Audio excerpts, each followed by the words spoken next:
Welcome back, everybody. Can you believe this is the third last session of what has been an absolute bumper 2 days? So, not enough women in the boardroom, not great for business at all. How practically do we fix this? I'm Annika Andrews, and it's my absolute pleasure to welcome here today Candice Watson, who's the HR Director for British American Tobacco, Melisha Awanor, who's the HR Director for BHBW, and Mareka Atuk from Motto Consultants. Thank you. Right. Thank you. So I would please like to start with you, Candice. You are the head of HR in a large multinational. You are a single mom, and you enrolled for a PhD on this exact subject. Yes. So I would need to understand why and how do you manage it? And please tell us some more. We're not ready. I think, Annika, when this is the slides we all prepared. I was just sharing with my panelists that I did a deck of slides for all of us. So this is a joint effort. I think that when you have limited time available, whatever you find yourself doing, you have to give your utmost attention to it. And the reason I enrolled for my PhD and why I'm talking on the panel today is specifically around women and senior women in management and what's keeping us out of the management ranks. I found that as an HR practitioner, as an HR director, often sitting on the other end of succession decisions, there was just not enough women in the pipeline. And what I grappled with and what I've been thinking about for the past few years is why is it that women is not making it into senior management? What is pushing women out of the management ranks? Because we find in the preliminary research that we did with the University of Cape Town that we're graduating at the same rate as men. We're coming out probably with stronger qualifications. We have a strong work ethic. But when it comes to management decisions and progressing through the management pipeline, women is falling out. So there's a steady decline across the management pipeline. In 2016, before I actually started with my research journey, I was browsing through a report from McKinsey, the Women Matter Africa report. And they reported that in Africa, only 5% of CEO roles is held by women, which is aligned with a global phenomenon. Globally, in 1995, there was 0% of Fortune 500 companies that was run by women. And that question really perplexed me, and to the extent that, as you were saying in my introduction, I was a mom. I am a mom. What did I say? I was a mom. I am a mom. And I think just seeing the pic of my daughter probably distracted me there for a moment. But my daughter became my why. And I'll explain to you why my daughter became my why and why I started down this research journey. Around the same time, 2016, 17, when I was going through some of these stats, my kids, I've got a son and my daughter, she's the younger one. They came home from school one afternoon. And as a working mom, you're busy, prepping dinner and, you want to find out what they did because we want to be all things to all people as women, right? And I asked my daughter and my son, I said, so what did you guys get up to at school today? And they said, well, we had a career day and we talked about what we're going to be when we grow up. And my son, and I think I shared the story with you, Annika, my son turned around and said, well, Mom, I want to be a rapper when I grow up. And I thought, wow, there goes my private school fees. Thank you. Next, right? And I spoke to my daughter, and unbeknownst to me, the private school where they were at, they were following the Trump election campaign. And out of the mouth of an 8-year-old, she turned around and she said, Mom, when I grow up, I'm going to be the president of the United States. And my son's like, but you're not even American. And she's like, well, if Donald Trump can be the president, I can be the president. And in that moment, it was a moment of reflection because I thought to myself, at some stage, we were all that 8-year-old. We were the 8-year-old that believed that we could do and be anything. And I realized as an HR executive and finding myself on the other end of recruitment, selection decisions, succession decisions, that the world is unequally set up for my daughter to probably get to her fullest potential. And this is essentially why I started down this research journey, because I had a why, and the why is not to be called Dr. Watson, but the why is to open up the conversations around why is it that women is not making it in the management ranks. So amidst all the research that's currently available around the topic, I was hoping today that on the panel we could talk and we could share a little bit about what's been our experience as female executives, because there is a generation of leaders coming behind us that's probably none the wiser to the dynamics that we had to deal with. It's interesting, as I was making my way through to breakout room 2, there's a side hall happening around if you don't do politics, politics will do you, and that side hall is packed out. And that is some of the preliminary findings that's coming out. That we have to accept that corporate politics, in fact, has a place, but it's how you navigate it, not to become toxic and not to disturb your own values, while still delivering and while still achieving your career goals. So how do I do it? I think as women, we never think about the how. We just do it. You just get up, you plan, you have a system, you've got au pairs and nannies. I've got a team that came all the way from Cape Town, Zim, and Mozambique, and Zambia, and Heidelberg. So the reason I'm saying that is we are not self-made female executives. I think that is a fallacy, and I think it wouldn't be to be true to our own journeys. It takes a system for you to realize your career goals. And what I find in the research, it's becoming more and more important for women to recognize within their system who is that support network that will help them succeed. For sure. Melisha, I want to ask you, what do you think are the biggest challenges for women to reach senior management roles? Sure. We could write a long book about this, but I think to me fundamentally is the stereotypes around women. That's number one. Number two, I think we need to demystify what being in senior management and the C-suite means.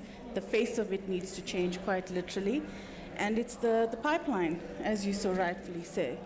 So at the end of the day, when people see you, it's more easy for me to deal with you if I can box you and label you, right? And the minute you step outside of that box, people get uncomfortable. And I think it's important for us to recognize that the resistance you get is not necessarily driven by hatred for what you may represent, but insecurity and fear. So if your frame of reference when you start out is, how do we do this together as a team? I think you get a different response. I was incredibly blessed to have a father who told me I could be whatever I wanted to be. From Indiana Jones to a truck driver, it was okay with him. But everything that we do today sets the scene for our daughters. So I know when I sit at the table, I'm representing every woman that's not had the opportunity before. And I think from an HR professional perspective, guys, educate yourself, understand the business, understand finances. You don't want to be boxed as a back office shared services function. And once you start dealing with those challenges, you then earn your place at the table. So the challenges are not easy. It's having to have difficult conversations with people as it relates to their unconscious biases. And you know what, guys? I managed to be successful without understanding rugby, without understanding who played soccer over the weekend. Because when you get into a meeting, that's the conversation that happens around the table. And we truly don't understand what inclusion means and how it starts with our behavior, our language, and the types of conversations that we have. So there are various aspects to it, and I don't think it can just be dealt with overnight. No. But we have a responsibility because, as you say, we are the front face of recruitment. When we talk senior management, guys, it starts at the junior management level. It starts with your graduates. Are we doing enough for our graduates to say, do you know what, one day I want to be that person? And your ability to be relatable, your ability to be able to look a person in the eye and say, how do we do this together, I think plays an important role. And the golden thread is communication, and as you also point out, Candice, is to have those conversations, to open up the conversations and to create the understanding. Mareka, the glass ceiling. Do you think there's a glass ceiling? How do you see that? A tough one. It's a tough one. It is a tough one. My opinion, I don't think there's a glass ceiling. I think we create our own glass ceilings. I think it's very easy to say there's a glass ceiling and to say, oh, I'm a chick and therefore I can't do what you can do. But in all due respect to everybody and everything, and if you listen to the stats that Candace shared, the other thing that I find very interesting is that they've done research in India and they found that half of the women leadership drop out during their junior and middle management phases. Yeah. So we've got to sit back and say, okay, what is this about? Why? And obviously it's babies and families and whatever. But then we don't come back. So we have our kids, but we don't come back. And the reason, I've got 4 kids, so I feel your pain.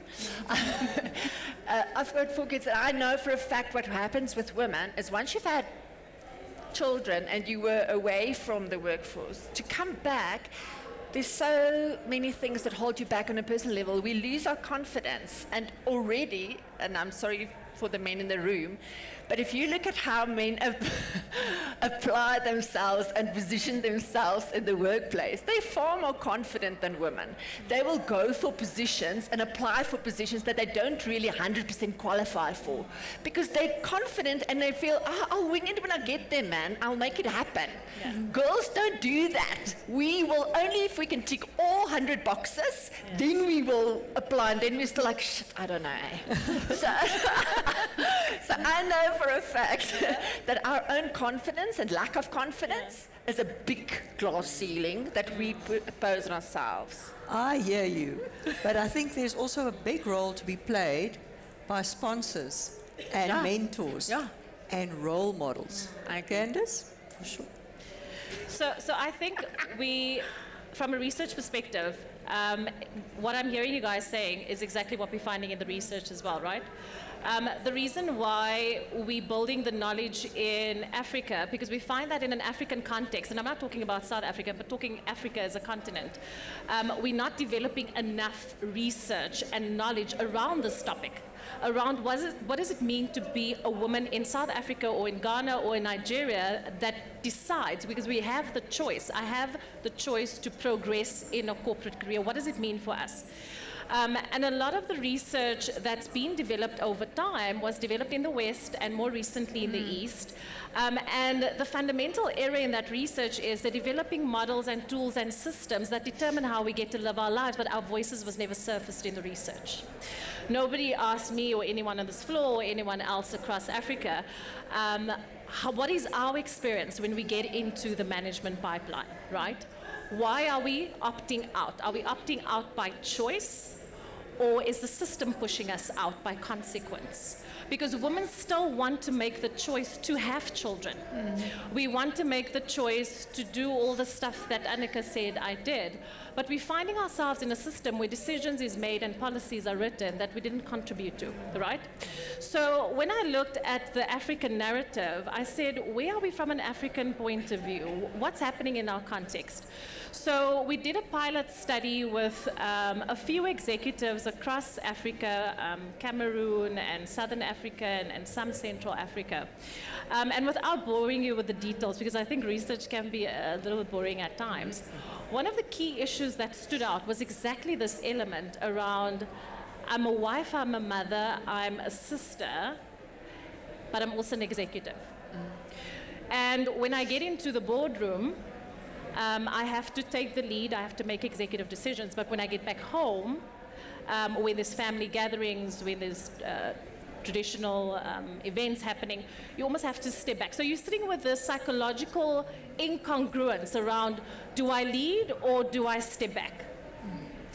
And a lot of that pressure is what we find is what's causing women to step out of the management pipeline.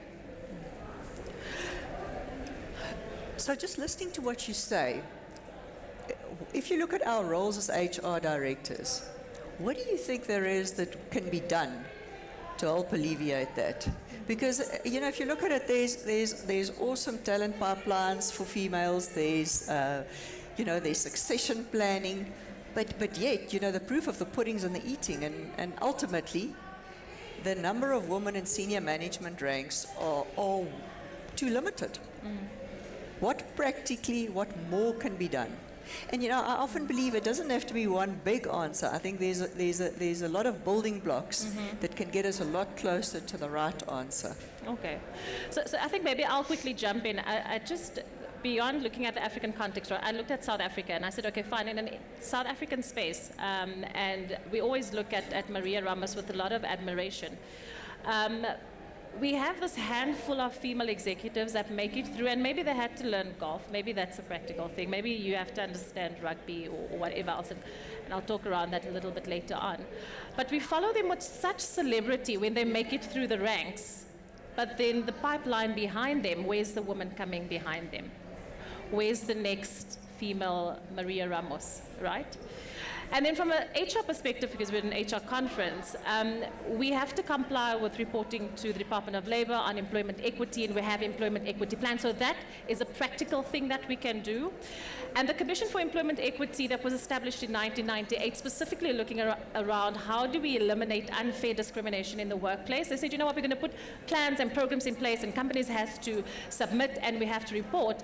And the chairperson in the 2018 report, Kabinda, said 20 years on, and we still have not made any progress in senior management.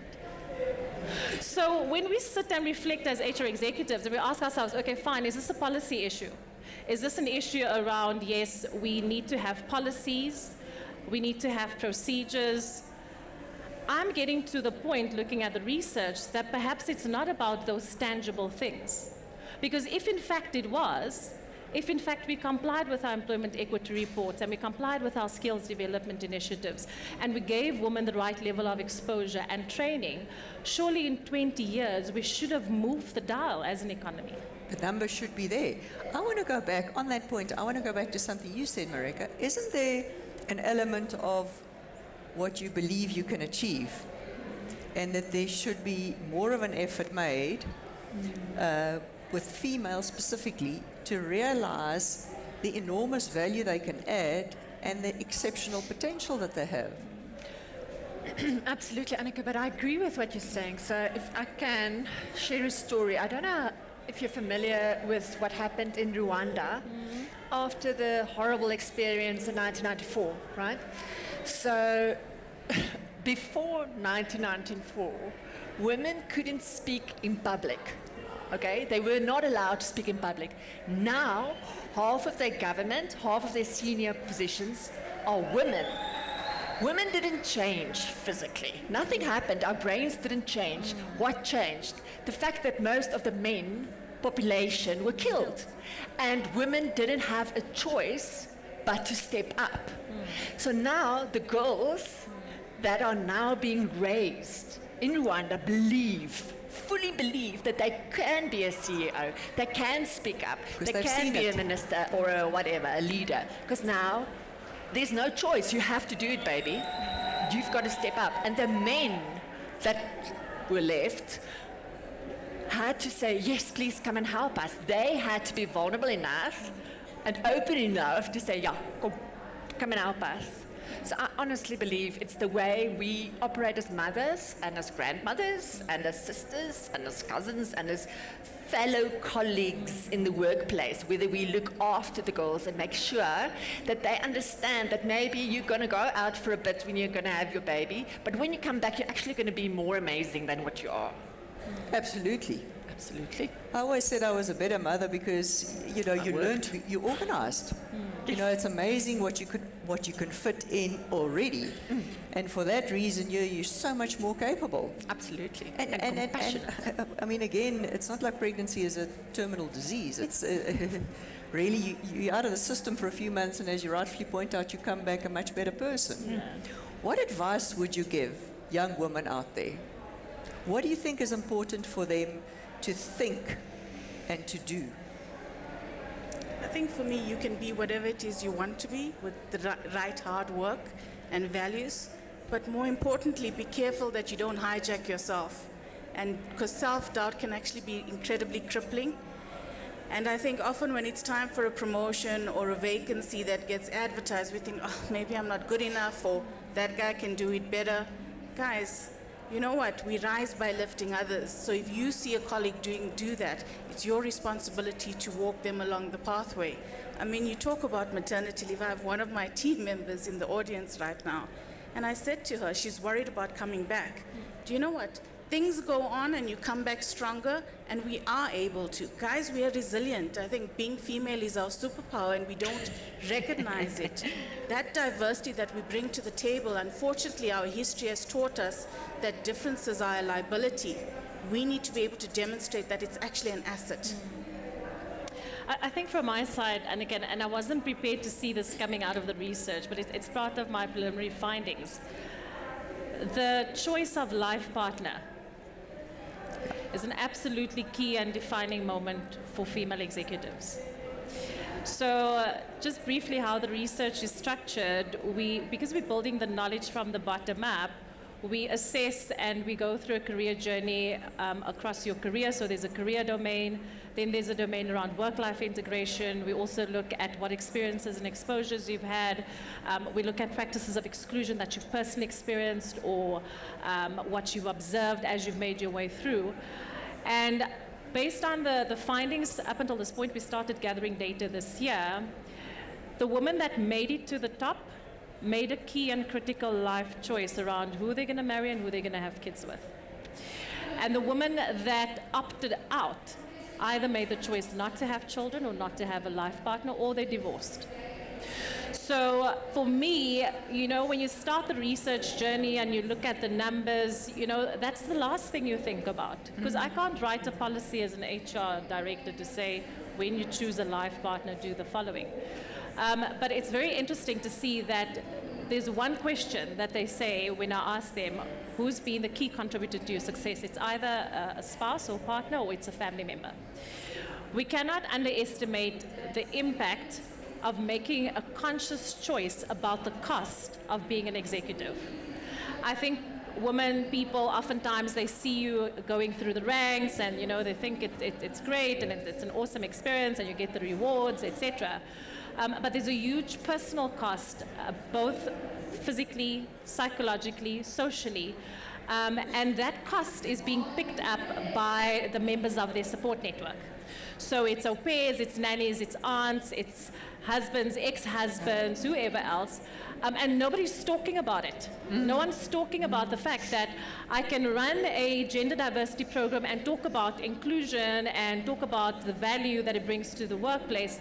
It's very rational. It's in my head. I will come to the workshop. We do it at BAT, and people talk about how do we create an enabling environment. Or we can extend our maternity benefits. You can come back after a year, you can reintegrate back into the workforce. But when the female executive gets up in the morning, who's sitting next to her on her bed, and that decision is oftentimes what either derails their careers or that sets them up for success. Very interesting, eh? So on that note, what advice would you give to men in the audience? How many men have we got in the audience? What advice would you give to men in the audience, and what advice would you give to women in the audience to give to men in the audience? Yeah, can I?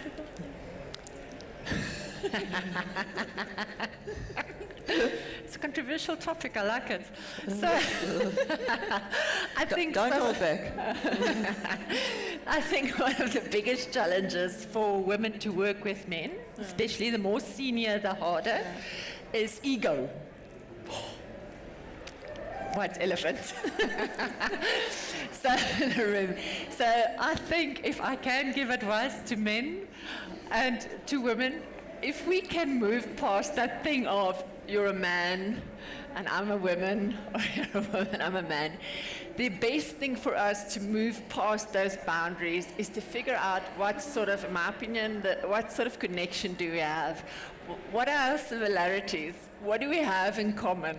What do we share? Yeah. You know, and it can be as silly as, oh, we both love dogs, and we both love working with our dogs, but it will break down some of those preconceived ideas on who we are and what we bring.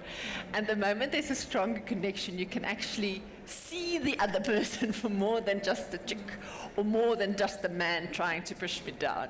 So I think if we can just be a little bit more real and try to see the others. Sure, and have those personal conversations and create a much better understanding for what's happening. And also, I think for me, a really important part is talk up. Yeah. You spoke about conversations, you spoke about conversations. I find that, often it's not intentional or malicious. They just don't know any better. I remember years back, I had someone saying to me, do you want to be I didn't know you wanted to be a partner. I said, but you knew that my male counterpart wanted to be a hardest. Yeah. And he was genuinely surprised. Yeah. And he was not embarrassed at all to say this. Yeah. And it's as simple as that. There are often people who have preconceived notions, and unless you address it and unless you speak up, they remain. And it takes having the hard conversations. So what advice would you give to aspiring young HR professionals out there who want to be part of the team that changes this to a Rwanda, hopefully without us having to lose half the male population? But I mean, how do we practically, how do you put up your hand and make sure that you're going to be the person that sets the example and that's next in line? Because I think, and again, a couple of the conversations we've had in learning from the C-suite evolved around, what is there that I can do? How do you take personal responsibility? How does each and every one of us take a step and encourage 3 more people to also take a step who could encourage more people to do so? I think the time for the shrinking violet HR professional should have ended 10 years ago, in my view. I think an HR professional today that's not commercially astute has no business being in HR. You need to understand the commercials of the business first before you understand how to implement HR strategy. Because if you don't understand the fundamentals of the business, what makes money here, who's our key stakeholders, whatever interventions you are going to put in place or propose to your management teams, there will always be an element of being patronized. Because they will first say, first of all, we are a cost center, we're not a profit center, we're not generating revenues. And at the end of the day, we're moving into an environment where line managers needs to be more astute in terms of managing their people. So I think the administrative HR professional that understands policies and procedures, etc., you can't lead with that as in your arsenal. That's a given. You need to understand it, just like a finance person needs to understand a GL and an IT person needs to understand code. HR practitioners needs to have the basic knowledge of what does it mean to implement human resources strategies, the systems across the entire employee value chain. But when it comes to driving diversity and transformation, and this very same content that we're talking about, getting women in, we underestimate as HR professionals the accountability we have to the transformation candidates in the pipeline. They are not in the boardrooms when we are having discussions around who's next, who's going to get the development opportunities, who will get the exposure.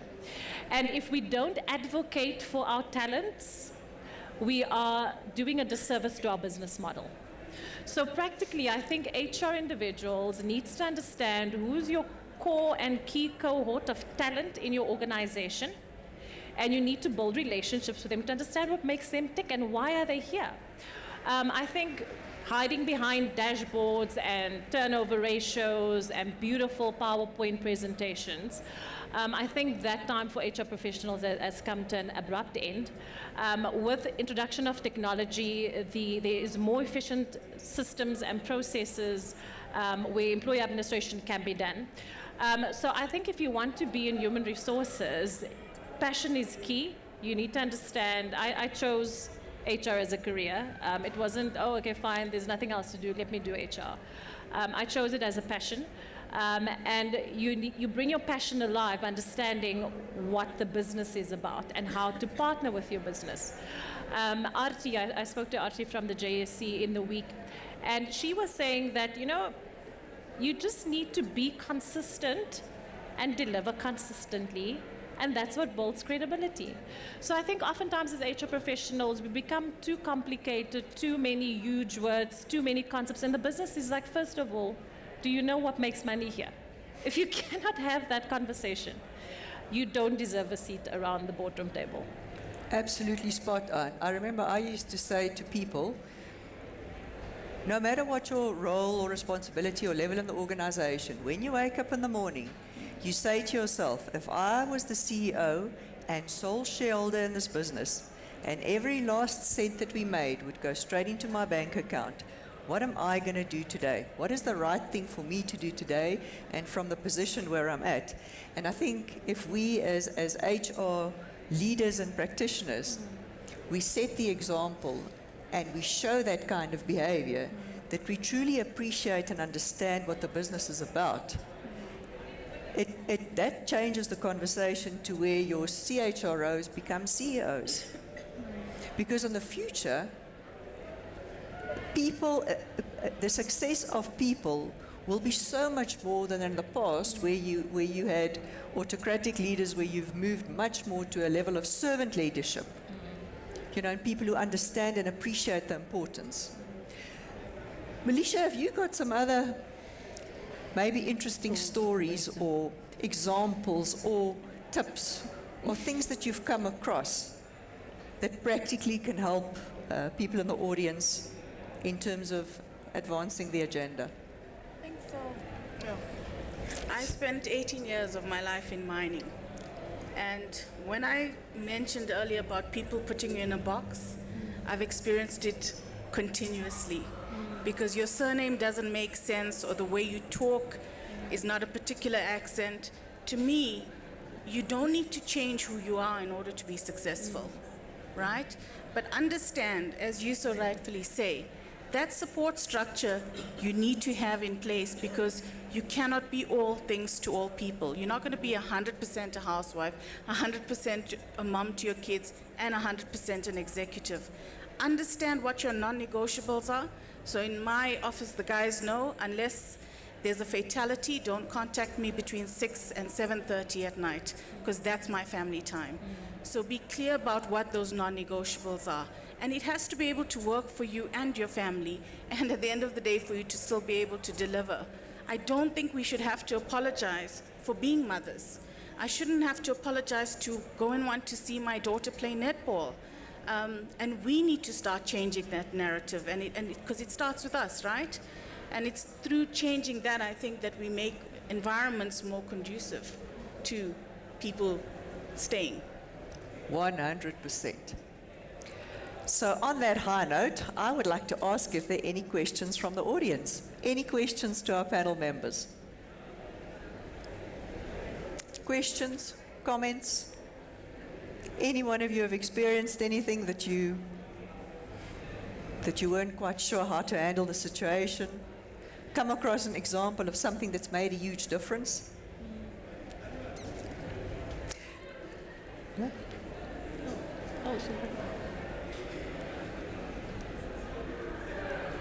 Can you hear me? Yes, we can. Thank you. Hi, I'm Nikki Morkel. Nice to meet you guys all and see you all on the panel.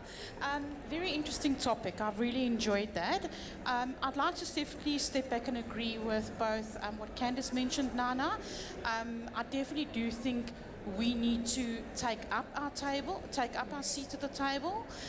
Definitely as women, I think often we sit back and we have that self-doubt and can I, can't I, won't I. Back to the comment that you made, Nana, you know, men are definitely much more upfront and vocal about that, and stepping and saying, you know what, I'm going to try it, I'm going to give it a bash, whether I meet all 20 boxes on the JD or I don't. So I definitely agree with you there that I think as women we do need to step up, be a bit braver, take that step, and I think we need to leverage each other more, especially in the corporate world.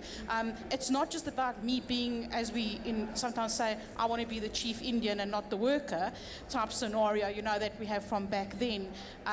It's leveraging your female colleagues for their expertise. So if your area of expertise is perhaps learning and development and I'm in talent acquisition, let's leverage each other together and build together, as opposed to thinking we're in competition with each other.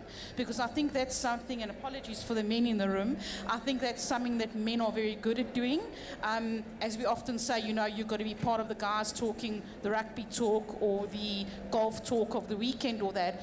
I think that's why a lot of guys are so successful in the corporate world, because they do pull together as a team. And I think as women in the corporate world, and especially in HR, we need to do much more of that going forward. Okay. Right. Questions there? There's another question there. And yeah. Thank you. Oh, there's one. Very fair comment there. Hi, good afternoon, everybody. So earlier on today when we arrived, there was a very interesting conversation around bullying at work. And I was very shocked to find that most of the bullying at the workplace actually happens amongst women, female co-workers. That is very sad. We're talking about empowerment, but it's actually very, very important that as female co-workers, we empower one another.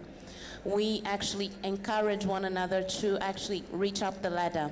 I just want to say to all the women out there, please let's stop bullying each other and let's support each other, because together we can actually get there. Agree. Yeah. There was a comment there. Thank you. A question to the panel, please.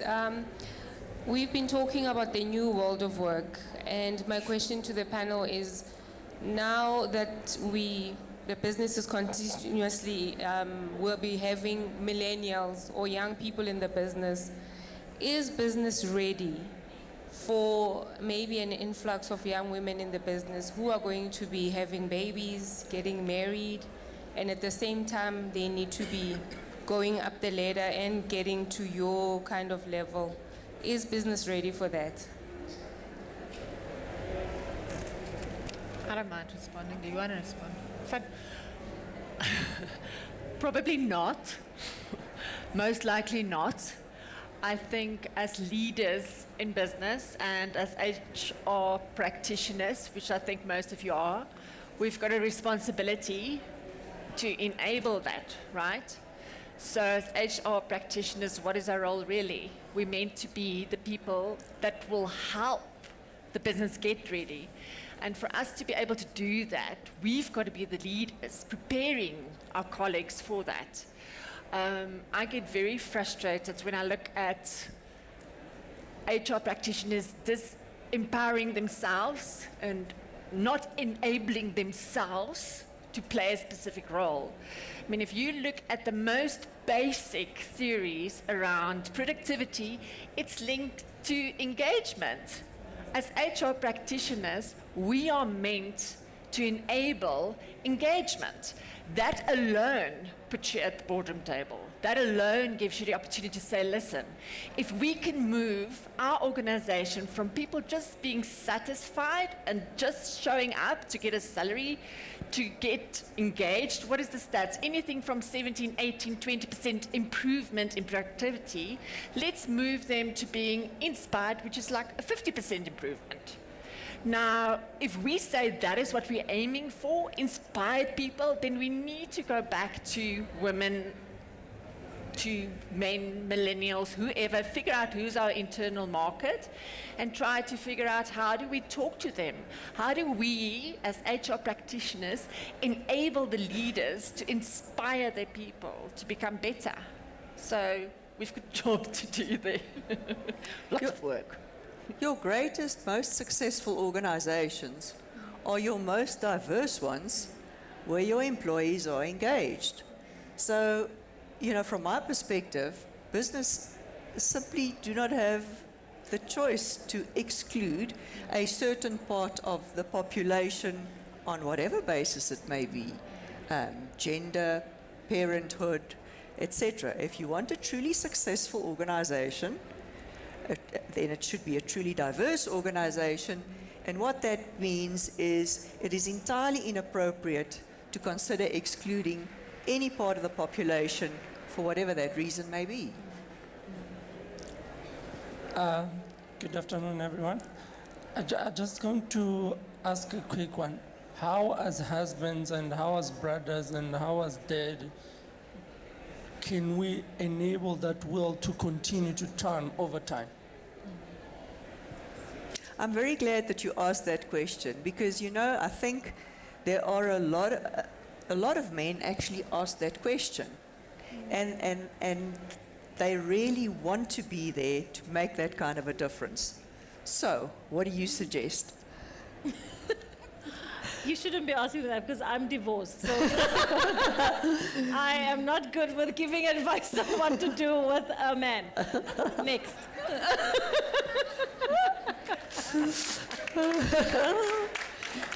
Candace, I think you sell yourself short. Can we She's borrow not your mic? working. Can we borrow that mic, please? Can you walk any slower? Thank you. I think that's a pretty personal question, because if I had to throw it back to you, what are you doing every day as a brother or a father in your work environment to ensure that your daughter one day can be whatever she wants to be?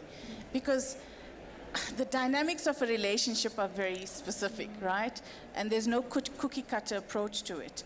It's equal partnership, and equal partnership doesn't mean bringing the same paycheck to the table. It's about splitting responsibilities. As a brother, it's being there for an awards evening you may not, be able to attend. So it's highly personal, and it depends on the circumstances. But there are things within your control right now that you can do in your workplace to make it easier for the female lady next to you. And ask yourself what that is. And I want to build on that. You can ask. Ask your wife. Ask your sister. Ask your female colleague. What can I do to help you? Or what would be helpful to you? A question, What do you need? Yeah. You want to take the mic? Oh, and there's one there. I think there's a... Can you use my mic?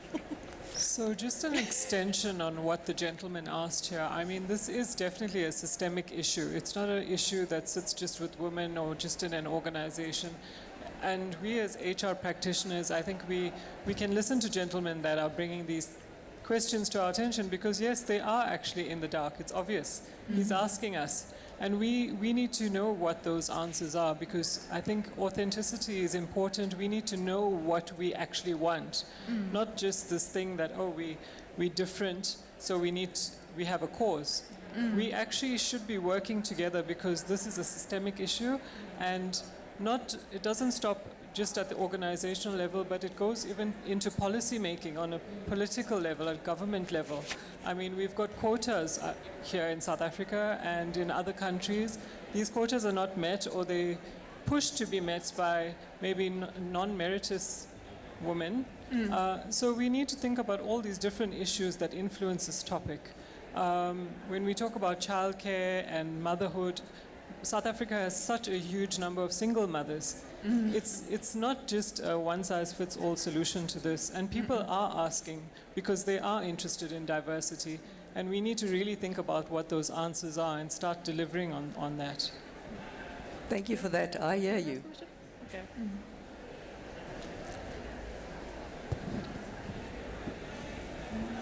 When can I make a comment? Yeah. If I can sort of just latch onto what you've just said, there are so many wonderful initiatives outside the corporate space for women to work and have babies and have kids and have complex lives. I'm also divorced, and I've got 3 boys, and I have brothers, and I would like to tell men, just see us as equals and think, how can we partner, and ask that question, what do you need so you can do your best work? And just think a little bit different. So maybe it means that you only work a 5/8 job. Maybe you have flexibility. Women are so more productive when they know they've got to do something. And there's so much stats and so much research done on what you can do. And I also think we as women have to stop doing that. We have to stop telling our boys that women are different or whatever the case is, because the boys need to help with the baby care and with the, it's an equal partnership meant to be. It's collaboration, exactly. So, and as mothers, we need to start saying to our boys, sweetie, you need to be a feminist. That's how it has to be. I wonder what my boys would say now, but anyway, you know what I'm trying to say. Thank you.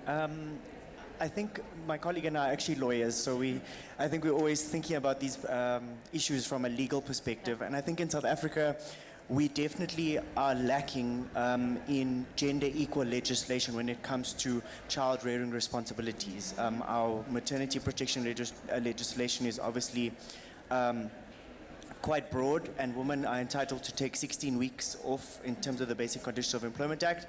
And now we're all very excited because the parental leave legislation is about to be introduced, and fathers are now going to be entitled to 10 days of leave.